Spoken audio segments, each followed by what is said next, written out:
Welcome to History and Science Channel. Puerto Rico में एक जगह का नाम है एरिसीबो, जहां 1974 में दुनिया के सबसे शक्तिशाली रेडियो टेलीस्कोप से एक रेडियो मैसेज स्पेस में भेजा गया। अब ये मैसेज था बाइनरी कोड में, जो कि M13 स्टार क्लस्टर की तरफ भेजा गया था, जिसे वहां पहुंचने में लगभग 25,000 साल का समय लगने वाला था। तो वैज्ञानिकों की टीम को कोई टेंशन नहीं थी कि कभी कोई रिप्लाई आएगा, मतलब उनके जीवन काल में तो ना आने वाला था। और वो मस्ती मजाक में जाम छलकाते हुए एक दूसरे से कह रहे थे, लो जी, हमने सत्यानाश के बीज बो दिए हैं, जिन्हें काटने की जिम्मेदारी आने वाली जनरेशन की है। और वो सही थे, क्योंकि सन 2001 में उनके द्वारा छोड़े गए मैसेज का रिप्लाई आया, और बड़े जोरदार तरीके से आया, जिसे दुनिया आज के समय एरिसीबो मैसेज के नाम से जानती है। अब इस मैसेज से जुड़े हुए कुछ फैक्ट्स क्लियर कर लेते हैं, उसके बाद आगे की कहानी बताता हूँ कि हुआ क्या। क्योंकि इस मैसेज के आने के बाद जिन नौटंकियों का सिलसिला चला वो आज तक जारी है। ये मैसेज लिखा था फ्रैंक ड्रेक और कार्ल सैगन ने, जिसका उद्देश्य था एक्स्ट्रा टेरेस्ट्रियल इंटेलिजेंट लाइफ को ये बताना, यानी एलियंस को ये बताना कि भैया हम लोग धरती पे बड़ी तरक्की कर चुके हैं, तो अगर तुम्हारा मूड हो तो एक दो विजिट कर लो यहाँ पर। और जिस समय ये काम किया गया था, भाई साहब, वैज्ञानिकों की इतनी छीछालीदर हुई थी, मतलब दुनिया ने बहुत भर भर के कोसा था कि क्या ऊट पटांग काम कर दिया। अब ये काम तो कर चुके थे, तो इसके बाद वही हुआ जिसका सब लोगों को डर था। 2001 इंग्लैंड हैम्पशायर, ये वो समय और जगह थी जहाँ एक क्रॉप सर्कल मिलता है, और ये उसी सवाल का जवाब था जो वैज्ञानिकों ने एरिसीबो मैसेज में पूछा था। अब इससे पहले कि मैं आपको एलियंस के द्वारा इंसानों के लिए छोड़े गए संदेश के बारे में बताऊं,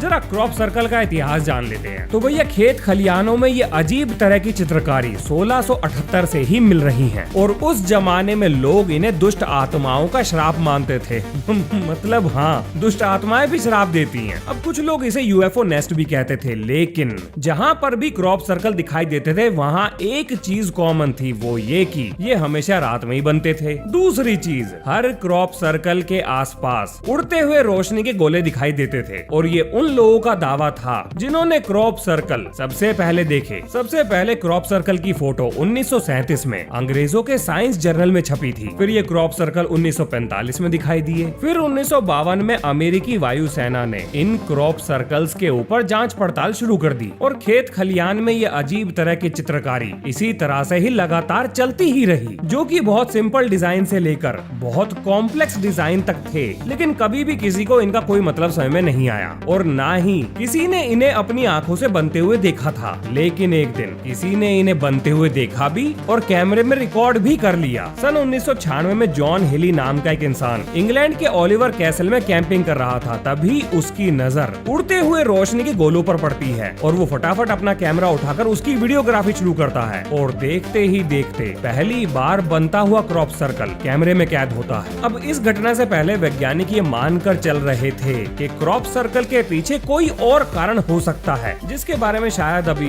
ना समझ में आ रहा हो, पर फ्यूचर में आ जाए। पर किसी को भी ये उम्मीद नहीं थी कि ये यूएफओ से जुड़ जाएगा। अब क्योंकि ये चीज यूएफओ से जुड़ गई थी, तो अब समस्या थी ये कि आखिर इनके मैसेज को समझा कैसे जाए, क्योंकि ऐसा तो होगा नहीं कि बस एलियन उठे, मुंह उठा के आए और चित्रकारी करके चल दिए। जरूर इन अजीब चित्रों के पीछे कोई ना कोई मैसेज तो जरूर होगा। अरे हाँ, मैसेज से याद आया, आपको याद है वीडियो की शुरुआत में मैंने आपको बताया था कि कैसे एरिसीबो के साइंटिस्ट ने एक बाइनरी मैसेज स्पेस में छोड़ा था। लेकिन आखिर उन्होंने अपने मैसेज में ऐसा लिखा क्या था, आइए बताता हूँ। क्योंकि इस मैसेज के बाद जो एलियंस का रिप्लाई आया वो उसी भाषा में था जिस भाषा में ये मैसेज भेजा गया था, यानी बाइनरी कोड में। सबसे ऊपर 1 से लेकर 10 तक नंबर लिखे गए, मतलब लेफ्ट टू राइट में, और उसके नीचे कार्बन, हाइड्रोजन, नाइट्रोजन, ऑक्सीजन और फास्फोरस का एटॉमिक नंबर लिखा गया, क्योंकि हमारा जो डीएनए है वो इन्हीं चीजों से मिलकर बना है। और इसका रंग रखा गया पर्पल, और क्योंकि कार्बन का इस्तेमाल सबसे ज्यादा होता है इसलिए उसे टॉप पे रखा गया। इसके बाद ग्रीन कलर में न्यूक्लियोटाइड ऑफ डीएनए को बनाने वाले केमिकल कंपाउंड का फॉर्मूला लिखा गया, और इसके बाद डीएनए का डबल हेलिक्स स्ट्रक्चर भी बनाया गया। देखो, अगर बायो की कोई टर्मिनोलॉजी मैं गलत बोल देता हूँ तो उसको भूल चूक समझ के माफ कर देना, क्योंकि बायो में थोड़ा सा अपना हाथ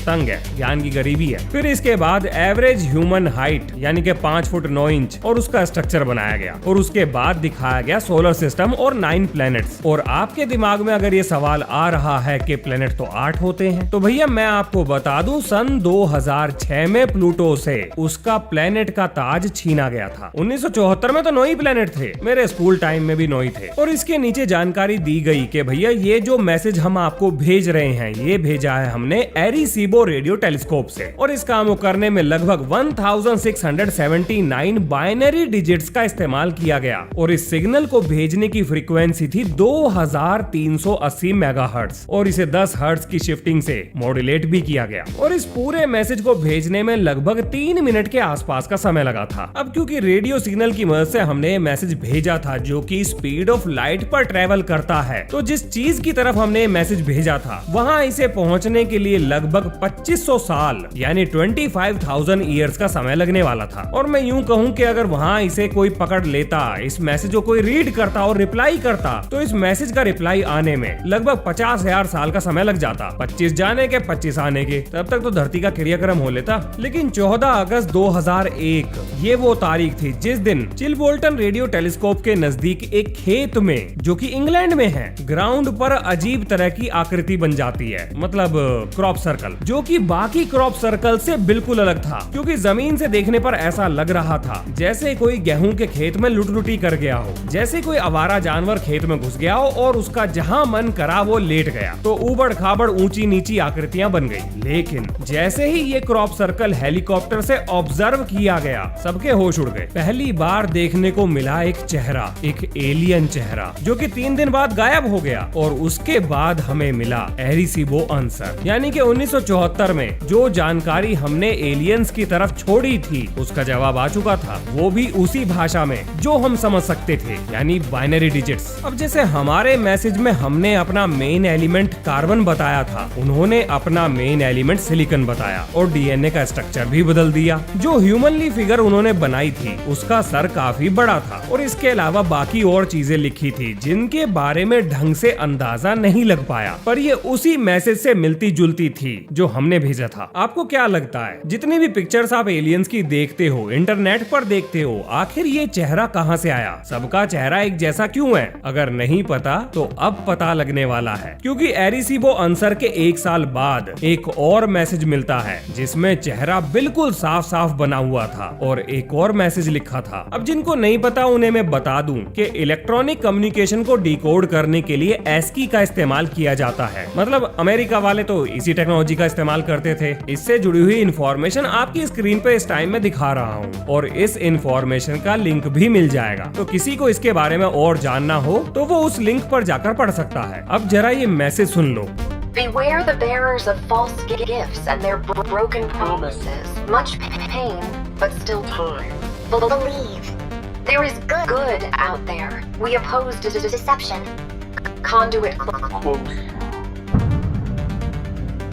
अब इसका जिसको जो मतलब निकालना है वो निकाल सकता है। मैं इस मैसेज के मीनिंग की कंट्रोवर्सी से दूर रहूंगा। अब ये बात भी बिल्कुल ठीक है कि एलियंस धरती वासियों से कम्युनिकेट करने के लिए सिर्फ क्रॉप सर्कल के सहारे ही नहीं बैठे थे, बल्कि और भी बहुत सारे तरीके इस्तेमाल कर रहे थे, जिनमें से एक का हमें पता लगा उस दिन जिस दिन सन 2004 में रॉबर्ट रिज नाम का एक आदमी न्यू मैक्सिको में एक हिरण का शिकार कर रहा था। तब उसे रेत में एक पत्थर मिलता है जिस पर एक अजीब सा डिजाइन बना हुआ था। वो उस पत्थर को अपने साथ ले आता है, लेकिन इस बात को वो सीक्रेट नहीं रखता, बल्कि वो सबको बताता है, और जल्दी ये खबर चारों तरफ फैल जाती है। फिर जब उस पत्थर पर रिसर्च की गई तो ये पाया गया कि वो एक लोड स्टोन था, और लोड स्टोन नेचुरल मैग्नेट्स को कहा जाता है, यानी जमीन से निकलने वाला मैग्नेटिक मटेरियल। अब जब इस पत्थर को माइक्रोस्कोप के नीचे देखा गया तो ये पाया गया कि ये निशान किसी भी मशीन के द्वारा नहीं बनाए गए, ये नेचुरल थे, और लोड स्टोन उस एरिया में नहीं पाए जाते जहाँ पर ये पत्थर मिला था। और कमाल तो तब हो गया जब ये बात सामने आई कि इस पत्थर पे जो डिजाइन बना हुआ था वो 8 साल पहले यानी कि 1996 में एक क्रॉप सर्कल के रूप में पहले ही खोजा जा चुका था। अब जाहिर सी बात है, जिसके साथ भी एलियंस का नाम जुड़ेगा या फिर उनसे जुड़ी हुई चीजों के साथ जुड़ जाएगा, उसे पॉपुलैरिटी तो मिलनी ही थी। तो इस चीज का बहुत से लोगों ने फायदा भी उठाया और बहुत बड़े बड़े झूठ भी बनाए, जिनमें से एक का पता लगा तब जब जब 9 सितंबर 1991 में इंग्लैंड के एक न्यूज़पेपर ने फ्रंट पेज कवर स्टोरी छाप दी, जिसमें न्यूज़पेपर ने ये बताया कि कैसे 60 साल के नौजवानों ने पूरी दुनिया को चूना लगाया, क्रॉप सर्कल के नाम पे चूना लगाया। और भाई साहब 60 साल की उम्र में ऐसी हरकतें कौन करता है? ये चूना लगाने का काम तो नौजवानों का ही है, तो ये 60 साल में नौजवान ही कहलाएंगे, मतलब एटलीस्ट मैं तो नौजवान ही कहूंगा। तो भाई साहब इन्होंने क्या काम किया कि अपने गले में डालकर एक रस्सी और पैर के नीचे पट्टा अपने गेहूं के खेत में दबादब पेड़ों को पैरों के नीचे दबाना शुरू कर दिया, जिससे पैदा हुआ क्रॉप सर्कल। और बस हो गई ये फेमस। चारों तरफ अर्चे पर्चे खर्चे और इनके ही चर्चे, बस यही चल रहा था। लेकिन फिर इनका भांडा फूट गया, किसी ने इनकी चुगली कर दी, तो उसमें भी इनको फायदा मिल गया, क्योंकि इन्होंने खुद टीवी पर आकर ये बात कबूल करी, तो फिर से इन्हें पूरी फुटेज मिली। और इसके बाद एंट्री होती है विरोध की कीर्तन मंडली की, जो शुरू से ही ये बात कह रही थी कि भैया क्रॉप सर्कल नाम की कोई चीज होती ही नहीं, ये तो बस कुछ ठग लोगों का काम है। और जैसा कि आप जानते हो कि हर चीज का विरोध करने वाले हर जगह मौजूद रहते हैं, तो यहाँ पर भी थे।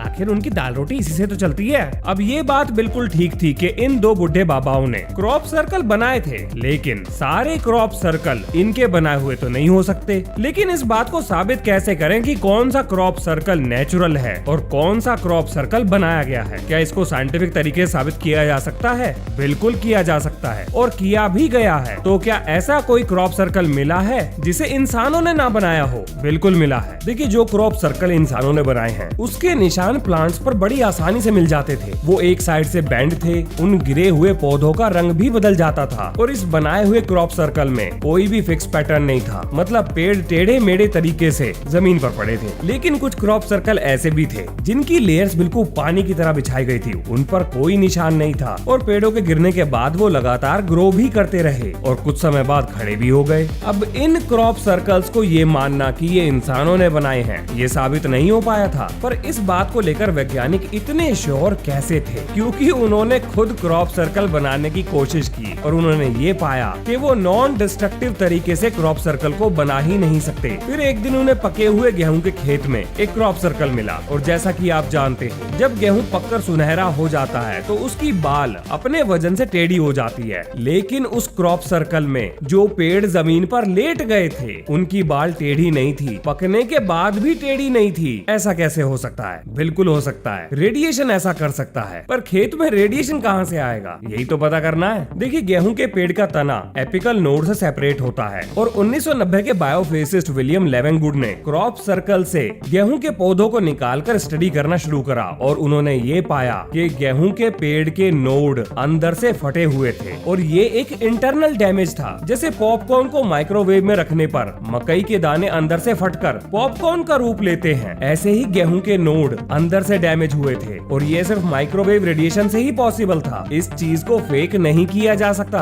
और जिन लोगों ने भी खेतों में क्रॉप सर्कल बनते हुए देखे थे या बनने के बाद देखे थे, उनमें से ज्यादातर लोगों का ये कहना था कि उन्हें क्रॉप सर्कल के ऊपर धुआं उठता हुआ नजर आया। वो धुआं नहीं था, वो स्टीम थी। और कुछ क्रॉप सर्कल के ऊपर तो मैग्नेटाइज्ड आयरन की लेयर भी मिली है, बहुत पतली लेयर, और वो लोहा नहीं जो हमारे यहाँ मिलता है, बल्कि मीटेरॉइड आयरन, जिसे मैग्नेटिक ग्लेज के नाम से जाना जाता है। अब क्रॉप सर्कल के साथ यही एक अजीब बात नहीं थी, बल्कि कुछ क्रॉप सर्कल तो प्रॉपर मैथमेटिकल रिप्रेजेंटेशन भी थे, जैसे कि ये, जिसमें पाई की वैल्यू 10 डिजिट तक दिखाई गई है। और इसी तरह से क्रॉप सर्कल्स में गोल्डन रेशियो और फिबोनाची नंबर्स भी मिले हैं। इसके अलावा क्रॉप सर्कल्स में सिमेट्रिक पैटर्न भी मिले हैं। सिमेट्रिक पैटर्न, ये वीडियो तो आपने देखी ही होगी, जिसमें एक प्लेट के ऊपर कुछ रेत के दाने डालकर जब उसे वाइब्रेट किया जाता है तो अलग अलग फ्रीक्वेंसी पे अलग अलग पैटर्न बनते हैं। तो क्या क्रॉप सर्कल का मीनिंग कोई फ्रीक्वेंसी है? हो भी सकती है। और कुछ क्रॉप सर्कल में तो दो न्यूट्रॉन स्टार एक दूसरे का चक्कर लगाते हुए भी देखे गए हैं। अब ये चीज स्पेशल है, क्योंकि अगर दो न्यूट्रॉन स्टार एक दूसरे का चक्कर लगाते हुए एक दूसरे में मर्ज हो जाते हैं तो वो एक मैग्नेटार बनाते हैं। और मैग्नेटार यूनिक इसलिए हैं क्योंकि उनसे ज्यादा स्ट्रॉन्ग मैग्नेटिक फील्ड यूनिवर्स में किसी और चीज की नहीं है। अगर थ्योरेटिकली बात करें तो मैग्नेटार की ग्रेविटी इतनी स्ट्रॉन्ग है जो अपने चारों तरफ स्पेस टाइम को पूरी तरह से कर्व कर देती है और हमें मिलता है वर्म होल। हालांकि ये सब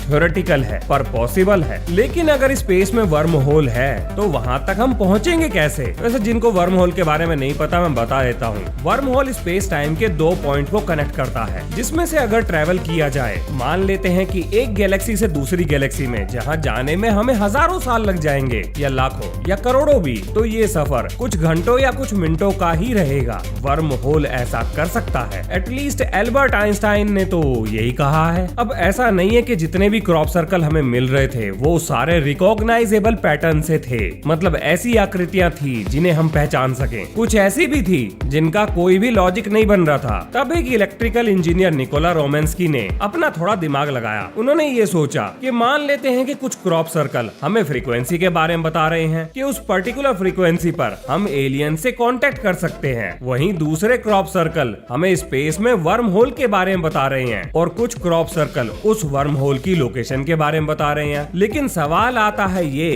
कि आखिर हम उस वर्म होल तक पहुंचेंगे कैसे? क्योंकि हमारे पास जो टेक्नोलॉजी है उससे तो वर्म होल के पास पहुंचा ही नहीं जा सकता। रॉकेट या स्पेस क्राफ्ट से ये काम करना लगभग नामुमकिन है, तो कोई एयरक्राफ्ट भी होना चाहिए ना। और जो आप सोच रहे हो वही होने वाला है। ये जो क्रॉप सर्कल थे जिनका कोई मीनिंग नहीं निकल रहा था, जब इनको 3D सॉफ्टवेयर में डालकर इनकी पिक्चर बनाई गई, 3D मॉडल बनाया गया, तो वो कुछ उन्हीं डिस्क शेप एयरक्राफ्ट की तरह दिखने लगा जो आपको आजकल हर पिक्चर या वीडियो में देखने को मिलते हैं। यानी एलियंस का शिप देखने में कैसा होगा, ये पिक्चर हमने अपने मन से नहीं बनाई है, बल्कि इसका आइडिया हमें क्रॉप सर्कल से ही मिला है। अब जैसे ही अपने वैज्ञानिक को ये पता लगा कि ये तो एक स्पेसशिप का डिजाइन है, तो उसने फंडिंग जुटाने की कोशिश करी और उसे फंडिंग मिल भी गई। लेकिन फंडिंग पूरी नहीं पड़ी और प्रोजेक्ट को बीच में ही रोकना पड़ा। अब कुछ पल के लिए मान लो कि जो क्रॉप सर्कल है उसने हमें स्पेसशिप का डिजाइन दिया, लेकिन ऐसे स्पेसशिप को आप पावर कैसे करोगे? धरती पे तो कोई चीज ऐसी है ही नहीं जो इतनी पावर जनरेट कर सके। और यहाँ पर एंट्री होती है नाजियों के द्वारा बनाई गई ब्लॉक और एंटी ग्रेविटी मर्करी इंजन की, जिनके काम करने के तो हमारे पास कोई सबूत नहीं है, लेकिन बहुत से लोगों ने ऐसा क्लेम किया है कि ये चीजें काम करती थी। अब यहाँ पर बॉब लजार का जिक्र करना भी जरूरी है, क्योंकि ये वो वैज्ञानिक थे जो एरिया 51 में एलिमेंट 115 के ऊपर रिसर्च कर रहे थे। उनका ये कहना था कि एलियन शिप को एलिमेंट 115 से पावर दी जा सकती है, लेकिन 90s 80s में तो एलिमेंट 115 नाम की कोई चीज ही नहीं थी। लेकिन सन 2003 में एलिमेंट 115 मिल गया और बहुत से वैज्ञानिकों का ये मानना है कि एलियन शिप्स एलिमेंट 115 के सिलेंडर्स को बहुत तेजी से घुमाकर एंटी ग्रेविटी पैदा करती हैं, जैसा मरकरी इंजन्स के लिए कहा जाता था, और कुछ लोग तो आज भी कहते हैं। तो कुल मिलाकर आखिर वैज्ञानिक किस नतीजे पर पहुंचे कि भैया क्रॉप सर्कल का क्या तो कारण है और उनसे कौन कौन सी जानकारी हमें मिल रही है? तो देखिए, ये जानकारी सरकारों ने पब्लिक डोमेन में कभी भी नहीं आने दी। मतलब आज भी सरकारों की तरफ से क्रॉप सर्कल एक मिस्ट्री है। वो कैसे बनते हैं, क्यों बनते हैं, कब बनते हैं, इसकी जानकारी पब्लिक डोमेन में गवर्नमेंट की तरफ से नहीं दी गई है। अगर उन्हें पता है तो, और अगर पता ही नहीं है तो कोई बात ही नहीं है। इसके अलावा अगर उन्होंने क्रॉप सर्कल की मिस्ट्री को डिकोड कर भी लिया है, तो भी सरकारें आप जैसा कि जानते हो बहुत सारे सीक्रेट प्रोजेक्ट चलाती हैं, जिनकी जानकारी वो बाहर नहीं आने देंगी। तो फिलहाल के लिए क्रॉप सर्कल एक मिस्ट्री बना हुआ है, जिसके ऊपर सरकारें बोलने से बच रही हैं। अब बहुत से लोग ये सवाल भी पूछते हैं कि आखिर ये सारी अजीब चीजें विदेशों में ही क्यों होती हैं? अब ये सवाल कुछ ऐसा है जैसे कि अमेरिका सबसे अमीर क्यों है, अमेरिका की मिलिट्री सबसे स्ट्रॉन्ग क्यों है? तो मेरी सलाह है कि आप थोड़ा सा इतिहास पढ़ें, आपको पता लग जाएगा कि अमेरिका के पास पैसा और मिलिट्री पावर कैसे आई। दूसरी चीज, हमारा देश जिस समय गुलामी में था तो यहाँ पर इतनी ज्यादा साइंटिफिक डेवलपमेंट नहीं हो रही थी, और जब आप साइंस पर काम ही नहीं करोगे, रिसर्च ही नहीं करोगे, तो आपको चीजें कहाँ से मिलेंगी? और जिस समय हम गुलाम थे उस समय अमेरिका यूएफओ ढूंढ रहा था। बिना खोजे कोई चीज नहीं मिलती। और जैसा कि आप देख रहे हो, जब हमने विज्ञान पे काम करना शुरू करा तो आज मून के साउथ पोल पर सबसे पहले हम ही पहुँचे हैं। और इसके अलावा दूसरी चीज हमारे कल्चर से भी जुड़ी हुई है। मान लेते हैं कि हमारे यहाँ किसी ने उड़ता हुआ ऑर्ब देख लिया, उड़ता हुआ गोला देख लिया, तो जैसे ही वो दिखाई देगा एकदम तुरंत उसी क्षण तंत्र मंत्र डिपार्टमेंट एक्टिव हो जाएगा। तो ऐसे माहौल में विज्ञान का पर्सपेक्टिव डेवलप करना ये बहुत बड़ी बात है। तो फिलहाल के लिए क्रॉप सर्कल की मिस्ट्री अनसॉल्व्ड है, ऑफिशियली तो अनसॉल्व्ड ही है। बाकी सच क्या है ये सरकारें इतनी आसानी से तो पब्लिक डोमेन में नहीं आने देंगे। तो इसी नोट के संग ये है इस वीडियो का अंत। मिलते हैं नेक्स्ट वीडियो में। जय हिंद, जय Bharat. Subscribe for more videos like history, science, technology, culture videos.